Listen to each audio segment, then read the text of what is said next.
First Solar's share price fell by over 8% after Jefferies analyst Dushyant Ailani lowered the stock's price target from $271 to $266, expecting it to underperform during the third quarter earnings season due to lower volumes and concerns over large-scale solar energy projects. Despite a 20.2% increase since the beginning of the year, First Solar is still trading at 31.1%, less than its 52-week high of $300 from June. Yet Jefferies has maintained its buy rating on First Solar.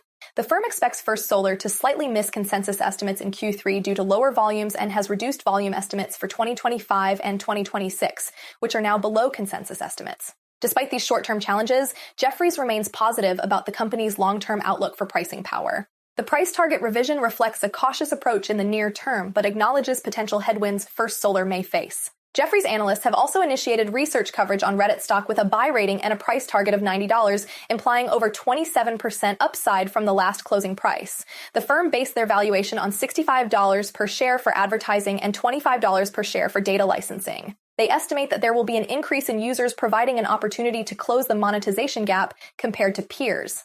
Jefferies predicts Reddit's continued innovations in ad formats, targeting, automation, and partnerships will lead to an expanded advertiser base and increased spending, resulting in 20% plus revenue growth through 2027.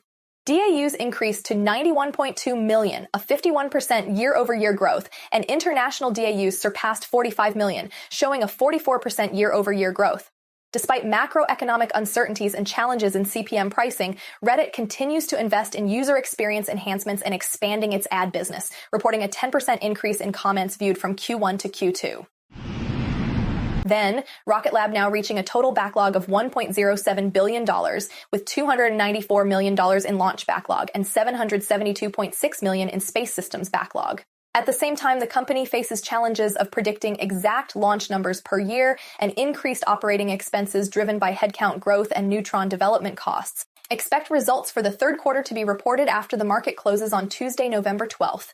Now on to updates about Instacart, which has expanded their partnership with Roku to introduce shoppable formats and enhance targeting capabilities for consumer packaged goods advertisers. The collaboration allows CPG brands to create a direct path to purchase from their ad creative via text messaging or QR code, with Instacart as the landing destination. Additionally, advertisers can target viewers on Roku more effectively by delivering ads based on consumers' Instacart purchase behavior. This partnership provides greater scale and advanced data insights for advertisers while offering consumers personalized shopping experiences while watching TV. In other news, Plug Power has secured a significant framework agreement with Allied Green Ammonia for 3 megawatts of electrolyzers, moving closer to a final investment decision. The deal is expected to generate between $1 billion and $1.5 billion in revenue for Plug Power from 2026 to 2027. However, recent financial metrics suggest challenges for the company, including declining revenues and weak gross profit margins, which may impact its ability to fully capitalize on this new business opportunity. For example, they face challenges recognizing over $50 million in electrolyzer sales revenue during Q2 despite delivery. Additionally, the hydrogen fuel cell market has been impacted by government policy and ambiguity. The company is working to reduce high inventory levels and improve cost efficiency while continuing to develop partnerships and expand its facilities. On the bright side, Plug has reached the final commissioning stage of 55 megawatts of electrolyzers, expected to generate $70 million in revenue. The company aims to deploy an additional 100 megawatts of electrolyzers by year-end and has secured 7.5 megawatts in basic design and engineering package contracts. For more on Plug and these other companies, follow Ascencore. Thanks for watching and have a nice day.